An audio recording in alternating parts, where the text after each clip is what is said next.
하나님 말씀 사도행전 20장 22절 24절입니다. 디모데후서 4장도 있군요. 보라 이제 나는 성경에 매여 예루살렘으로 가는데 거기서 무슨 일을 당할는지 알지 못하노라. 오직 성령이 각 성에서 내게 정언하여 결박과 환난이 나를 기다린다 하시나 내가 달려갈 길과 주 예수께 받은 사명 곧 하나님의 은혜의 복음을 정언하는 일을 마치려 하면은 나의 생명조차 조금도 귀한 것으로 여기지 아니하노라. 전제와 같이 내가 벌써 부어지고 나의 떠날 시각이 가까웠도다. 우리 왕지고 목사님 말씀 계속해 있네요. 나는 선한 싸움을 싸우고 나의 달려갈 길을 마치고 믿음을 지켰으니 이제 후로는 나를 위하여 의의 멸관이 예비되었으므로 주 곧 의로우신 재판장이 그날에 내게 주실 것이며 내게만 아니라 나 주의 나타나심을 사모하는 모든 자에게도니라. 아멘. 왕지교 선교사님 말씀 전해주시겠습니다. 안녕하십니까. 또 이렇게 추석 지나고 나서 또 한 주가 시작되는데 또 이렇게 뵙게 되어서 너무나도 반갑고 기쁩니다. 잠시 기도하겠습니다. 하나님 아버지, 분주하고 또 기나긴 또 아버지 하나님 피곤했고 또 즐거웠던 추석의 시간을 보내고 이제 새롭게 한 주간 시작하는 오늘 월요일 첫날입니다. 이 새벽에 원근각처에 계시는 우리 선교사님들, 목사님들, 선배님들 기억하여 주시고 오늘 하나님 한 주간의 첫 시간에 또 하루의 첫 시간에 무릎을 꿇어 싸우니 오늘도 들려지는 말씀을 통하여서 하나님 우리의 보게 하시고 듣게 하시고 깨닫게 하셔서 이 말씀을 가지고 한 주간도 승리하며 살 수 있도록 인도하여 주시옵소서. 전하는 자나 듣는 자가 오늘 성령님의 강한 임재를 사모합니다. 성령님 환영합니다. 의지합니다. 모셔드립니다. 성령님 이 시간 이 자리에 바람같이 불같이 생수같이 비둘기같이 임재하여 주시옵소서. 그렇게 하실 주님을 찬양합니다. 예수님의 이름으로 기도드립니다. 아멘. 아멘. 우리 동영상과 사진을 좀 준비했는데 좀 시청한 후에 말씀을 전하겠습니다.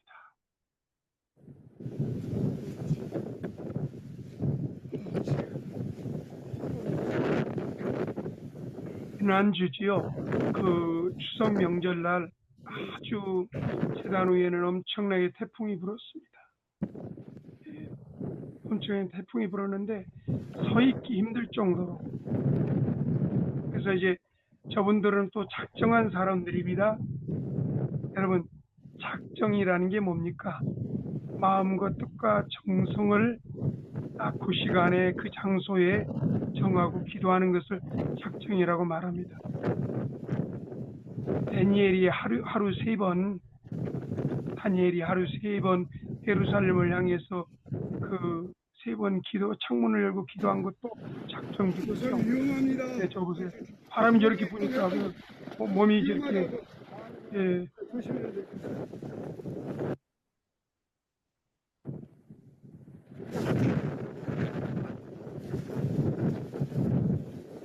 여러분 여기 보십시오. 저렇게 비닐을 뒤집어 썼는데 비닐가 저렇게 막 엄청나게 바람이 불어가지고 저런 가운데 바람만 분 것이 아니라 비가 오니까 이 옷을 입어도 다 젖죠. 이때가 체온이 한 13도까지 떨어졌습니다. 잠바를 입었는데도 이렇게 추워요.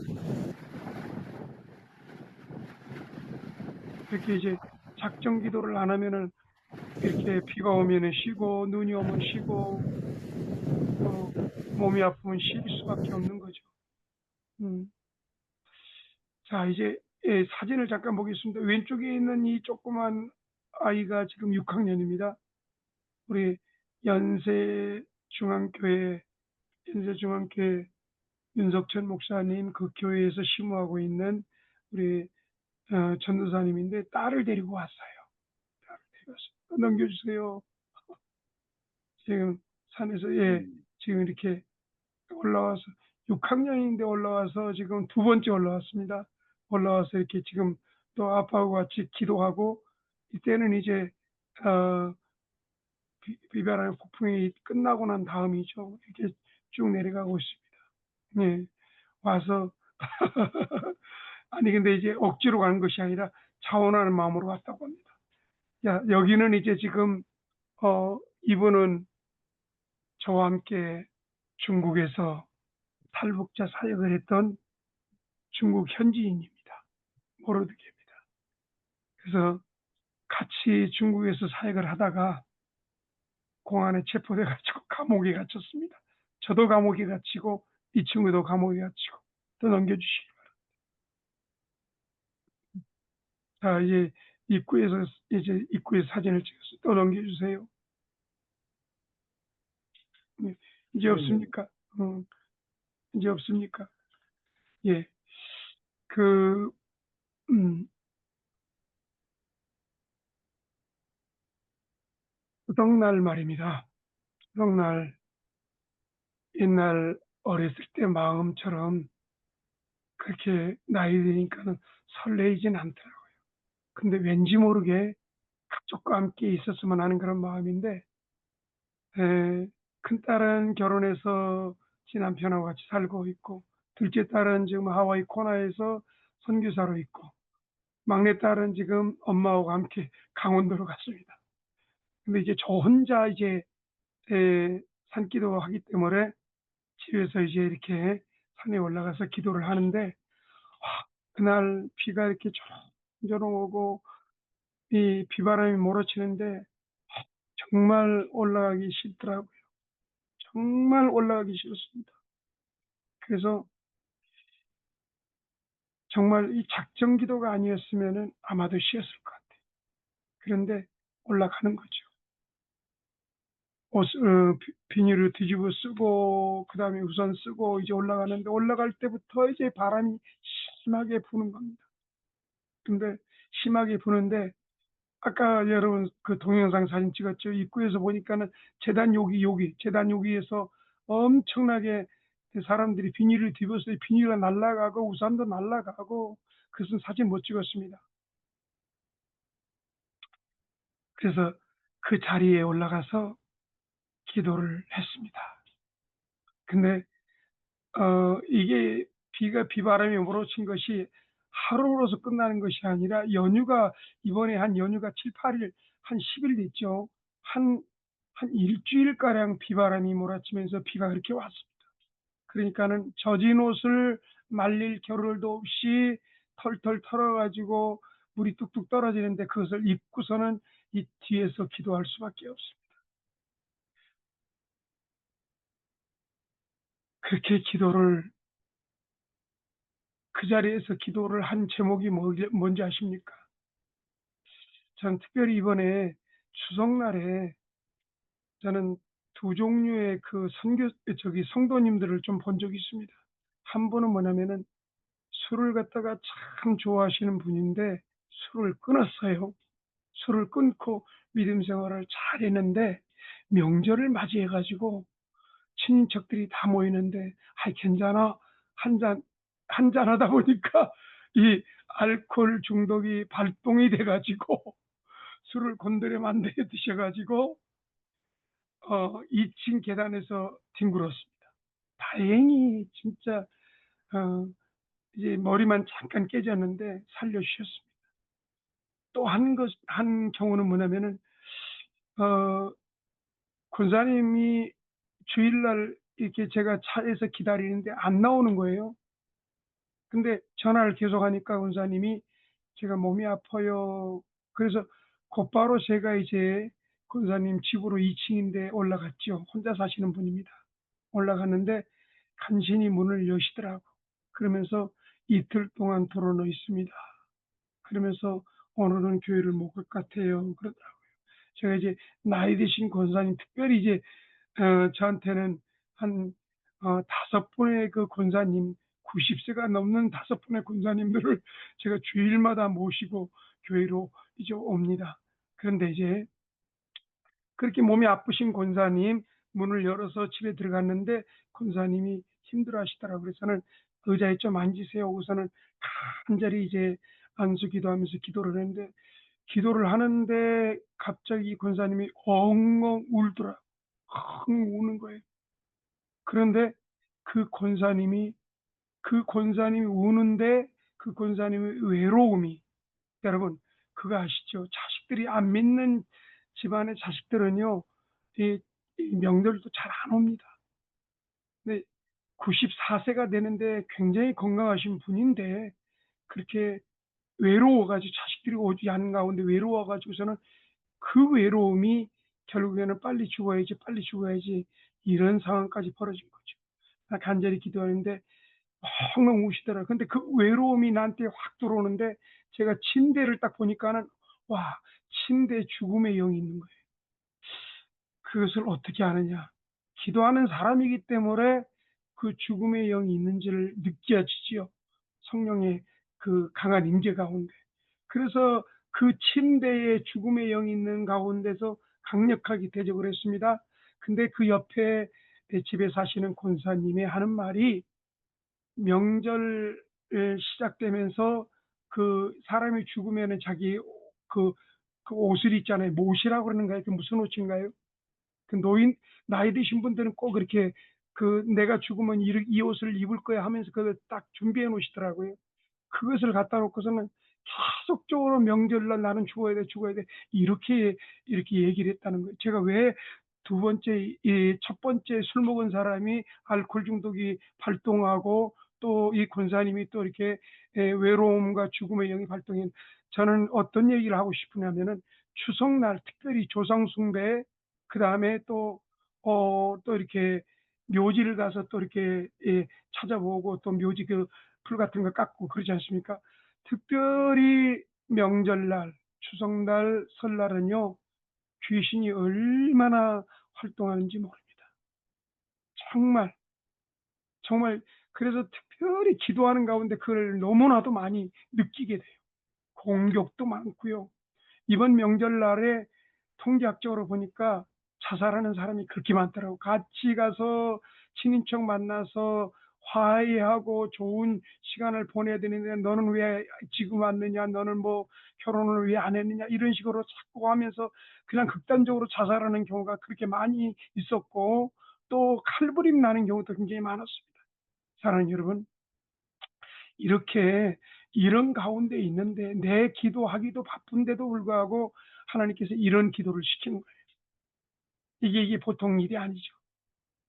자, 그래서 기도, 하나님께 매여 있는 사람은 기도할 수밖에 없습니다. 저 오늘 본문으로 잠깐 돌아오겠습니다. 오늘 두 군데를 봤습니다.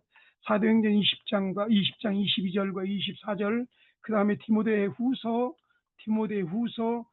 4장 6절과 8절입니다. 사도행전 20장 22절에서 24절의 내용은 어떤 내용입니까? 자, 사도 바울이 예루살렘으로 이제 오순절까지 예루살렘에 도착하기 전에 급하게 움직이고 있습니다. 에베소의 교회를 가야 되는데, 에베소의 교회 가지 않고 밀레노에 가서 이제 사람들을 시켜서 에베소에 있는 장로님들을 이제 오라고 합니다. 그래서 장로님을 다 모아놓고 고별 설교를 하고 있습니다. 고별 설교. 그리고 나서 이제 22절에 보니까는요, 이제 굉장히 이제 중요한 22절에서 24절 말씀이 굉장히 중요한 말씀이죠. 보라, 이제 나는 심령에 매여 이 성령의 매임을 받아 예루살렘으로 가는데, 거기서 무슨 일을 만난지 알지 못하노라. 오직 성령이 각 성에 내게 증거하여 결박과 환난이 나를 기다린다 하시나, 나의 달릴과 주 예수께 받은 사명 곧 하나님의 은혜의 복음 증거하는 일을 마치려 하면은 나의 생명을 조금도 귀한 것으로 여기지 아니하노라. 사랑하는 여러분, 여기 보니까요, 22절에 심령에 매여, 성령에 매여, 이 말을 갖다 헬라어로는 데데메노스 토프 뉴마티라는 그런 뜻인데, 뭐냐면 성령의 강력한 기름 부으심에, 성령의 그 임재, 성령에 매여서, 그러다 보니까 성령에 매여 있는 사도 바울이 죽음도 두려워하지 않는 거죠. 예루살렘에서 어떤 핍박과 환난과 고난이 기다리는데도 불구하고 심지어는 그렇게 예언도 하고 그다음에 말리기도 했습니다. 거기 가면 죽습니다. 정말 그럼에도 불구하고 성령에 매여 있는, 성령의 강력한 그 임재에 매여 있는 사도 바울은 죽음도 두려워하지 않는 거죠. 예수의 증거를 위해서 생명을 조금도 귀한 것으로 여기지 아니하고 살든지 죽든지 그 예수님을 위해서 모든 지혜와 지식을 갖다 배설물로 여길 정도. 그런가 저는 그런 것 같아요.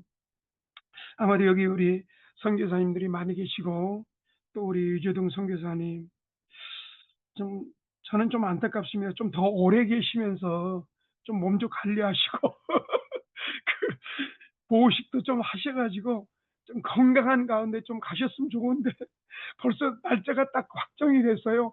17일 날. 다음 달 11월 17일 날 들어가시겠다 확정했는데 그 마음 어떻게 받겠습니까? 감비아에서 정말 영적인 자녀들이 기다리는데 그 몸이 아파도 가야 된다는 그 마음, 어쩌면은 그 선교지에 가시는 것이 가장 안전하고 마음이 편하고 성령 충만한 그런 사역이고 시간이 될 겁니다. 그런 가운데 그래서 성령에 매여 있는 사람은요, 오직 그냥 이 앞에 어떤 일이 있든지 간에 저도 이제 그런 가운데 있는 거예요. 딱 그냥 작정 기도가 아니면은 좀 쉬었으면 좋겠는데 비바람이 몰아치고 눅눅하고 계속적으로 며칠 동안 막 그냥 물이 뚝뚝 떨어지는 가운데 말리지도 못한 가운데 있는데 가족들도 없지요. 집이 쓸쓸하죠. 가족이 없다 보니까 집에 먹을 것이 없는 거예요. 그래서 이제 정말 간신히 라면 끓여 먹고서는 지금 이제 올라가기 시작하는데 그날따라 가족도 없지요. 비가 오지요. 쓸쓸하지요. 라면 먹었지요. 그다음에 눅눅한 옷을 입고 입었지요. 참 그러니까 마치 도살장으로 가는 그런 그냥 아주 끌려가는 것 같아요. 그런데 딱 올라가서 기도를 하니까요. 세상에 성령 하나님께서 그 비바람이 몰아치는 그 저 뒤편에 있는 가운데 성령 하나님께서 강력하게 붙잡아 주시면서 얼마나 간절하게 기도를 하는지 하나님 이 시간에 하나님 아버지 원망차의 그 추석날을 맞이해서 조상 귀신이 그냥 판을 치는데 하나님 자살하지 않게 해달라고 싸움하지 않게 해달라고 오면서 가면서 교통사고 나지 않게 해달라고 하나님 아버지 주여 우리 믿음의 사람들이 또 이렇게 유혹을 받아서 우상 숭배하지 않게 해달라고 그런 기도가 나오고 하나님 이 대한민국 하나님 아버지 이 대통령과 위정자들 하나님 정의와 공의 공평 가운데 하나님 아버지 주여 하나님 가운데 정말 가운데 정치를 할 수 있게 해달라고 그렇게 기도하고 우리 선교사님들을 위해서 기도하고 그런 기도가 나올 수밖에 없는 거죠. 사랑하는 여러분, 성령에 성령에 매일 때는 그 누구도 우리 앞길을 막을 수가 없는 겁니다. 오늘 디모데후서 있잖아요. 4장 6절과 8절에는 어떤 말씀입니까? 사도 바울이 이제는 로마 감옥에 지금 1차로 감옥에 갇혀 있을 때는 풀려났습니다. 근데 2차로 지금 감옥에 갇혀 있는데 이제 이미 사도 바울은 죽음을 예견했습니다. 이제는 이 감옥에서는 2차로 왔기 때문에 이제는 풀려날 수 없구나. 그러면서 이 감옥에 죽음에 임박한 가운데에 지금 아들 디모데에게 편지를 보내는 거죠. 사랑하는 여러분, 오늘 4절에 보니까 6장 4절에 어떤 말씀이냐면요. 잠깐 조금 읽어드리겠습니다. 6장 4절에 보면은 관제와 같이 내가 벌써 부음이 되고 나의 떠날 기약이 가까웠다. 여러분 관제가 뭔지 아십니까? 관제. 그것은 뭐냐면은 그 우상 앞에라든가 그 제사 지낼 때 있잖아요. 그 이 제물 위에다가 술을 부어 가지고서는 그 술을 부어 가지고서는 제물로 드리면서 제사 드리는 것이 관제입니다. 다시 말해서 자기는 지금 사도 바울은 지금 이제 죽음이 임박한 가운데 있는데도 불구하고 지금 풀려나지 못한 가운데 감옥에 있는데도 불구하고 자기를 이미 하나님께 지금 제물로 술을 부어서 제사드리는 제물로 드려졌기 때문에 지금 굉장히 이게 지금 극단적으로 지금 고백하는 것이죠. 사랑하는 여러분, 제가 이걸 보면서 얼마나 가슴이 아픈지, 정말 가슴이 아픈지, 우리 목회자나 주의 종들이 이런 각오로 살아야 되지 않겠는가 저는 봅니다. 여러분, 제가 신학교 때 다닐 때 세 가지 준비하라고 그랬습니다. 하나는 뭐냐면 죽을 준비, 설교 준비, 이사 준비. 저는 또 선교사로 갔을 때는 항상 있잖아요. 제 가족, 특별히 저는 북한 선교를 하기 때문에 늘 정말 유언장을 써놓고서는 떠납니다. 그리고서는 너무 위험하기 때문에 가족들을 대동하고 압록강, 두만강을 걸리면서 탈북자들을 만날 수가 없는 거죠. 그러니까 항상 내 모습이 있잖아요. 지금은 수염 깎고 그러지만은 이제 그 변방 지역에 가면은 압록강, 두만강에 가면은요 수염 길고 중국 사람처럼 한족 사람처럼 하고 다니는 거예요. 아까 그 젊은 사람 있잖아요. 그 사람과 같이 중국 변방에서 탈북자 사역을 하다가 체포돼 가지고 3일 동안을 중국 감옥에 갇혔습니다.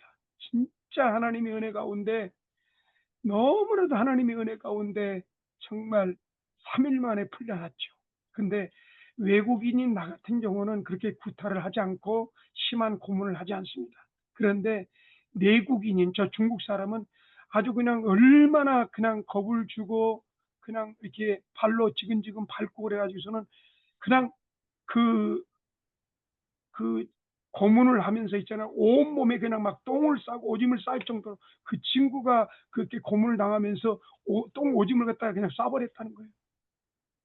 참, 그러니까는 참 이런 가운데서 북한 선교를 하고 그 친구가 지금 풀려나서 지금 한국에 와서 지금 이제 산에 와서 기도를 하는데 그 친구가 그런 얘기를 하는 거예요. 왕성교사님, 왕성교사님만 생각하면은, 통일복만 생각하면은 있다는, 이 자리에 있다는, 이 자리에 있다는, 이 시간에 있다는 것은 변함없이 이 자리에 있다는 것이 자기한테는 얼마나 든든한지 모르겠다고 그런 얘기를 하더라고요. 근데 그 얘기가 나한테는 굉장히 큰 위로가 되었습니다. 아마도 그럴 겁니다. 우리 유대선 선교사님, 많은 선교사님들이 그 자리에 계실 때, 아, 한국에 있는 많은 사람들이 그럴 겁니다. 우리 선교사님은 변함이 없어. 그 자리에 계셔. 어떤 일이 있어도 그 자리에 떠나지 않아. 아마도 그 자리에서 뼈를 묻을 거야. 이렇게 할 겁니다. 사랑하는 여러분, 여기에 얘기를 합니다. 관제와 같이, 관제와 같이, 부음받았다. 그렇게 얘기를 합니다. 그러면서 또 7절에 뭐라고 말합니까? 디모데후서 4장 7절에 내가 선한 싸움을 싸우고, 사랑하는 여러분, 선한 싸움을 싸웠다는 것은 뭐냐면 이제 두 가지로 얘기할 수 있는데, 격투기 선수 있잖아요. 격투기 선수. 그 격투기 선수, 그 모든 법을 지키면서 치고받고 하면서 격투기 선수. 두 번째로 뭐냐면 전쟁터의 적군을 상대하는 그런 병사의 그런 마음. 여러분, 얼마나 정말 정말 조심하고 심각하고 그걸 지키면서 그렇게 하고 있습니까? 내가 선한 싸움을 싸우고 나의 달려갈 길을 마치고 믿음을 지켰다고 얘기를 하고 있습니다. 그러면서 여기서 이제 마지막으로 8절에 이렇게 합니다. 이제후로는 나를 위하여 의의 면류관을, 여러분, 의의 면류관은 예수께서 정말 인정한 성도들, 의롭다고 충성된 사람들에게 주는 면류관입니다. 과연 여러분에게 묻습니다. 정말 이처럼 나는 선한 싸움을 싸웠습니다. 달려갈 길을 다 했습니다. 이후로는 나에게 의의 면류관, 생명의 면류관을 주실 겁니다. 이렇게 받을 만한 고백과 준비가 되어 있는 선교사님, 목사님, 주의 종이 얼마나 있습니까? 사랑하는 여러분, 저는 부끄럽습니다. 저는 만약에 행위로 구원받는다면은 사도 바울밖에 없겠죠. 저는 이렇게 오랫동안 기도하면서도 저는 누차로 생각으로 마음으로 얼마나 죄를 범하는지 몰라요. 아마도 이 산에서 기도하는 가운데 더 그런 유혹도 받겠지만은 항상 이제 이런 범죄를 통해서 산에 올라가서 기도하면서 하나님 오늘도 범죄했습니다. 하나님 생각을 빼앗겼습니다. 마음을 뺏겼습니다. 하나님 용서해 주십시오. 이렇게 정말 믿음으로 구원받지 않고 행위로 구원받는다면 여기에 왕지거 선교사님은 아마도 지옥에 들어갈 겁니다. 해놓은 것이 아무것도 없죠. 한다 하면서도 계속적으로 범죄하면서 정말 사람들이 모르는 은밀한 죄를 범한 이 사람도 지금 이렇게 고백하면서 나아갑니다. 하나님, 나를 불쌍히 긍휼히 여겨주시고 받을 만한 자격 없음에도 불구하고 은혜와 자비와 긍휼을 베풀어 달라고 오늘도 고백하면서 나아가고 있습니다. 사랑하는 여러분, 다시 한번 여러분에게 부탁드립니다. 사랑하는 여러분, 성령이 매여야 됩니다. 그리고 마지막 죽도록 충성하면서 그 자리를 지키는 것. 저는 이 삼각산 통일봉에서 기도로서 지키겠습니다. 선교사님 여러분은 그 자리에서 목숨을 다하고 뜻을 다하고 성품을 다해서 그 자리를 지키시기 바랍니다. 기도하겠습니다.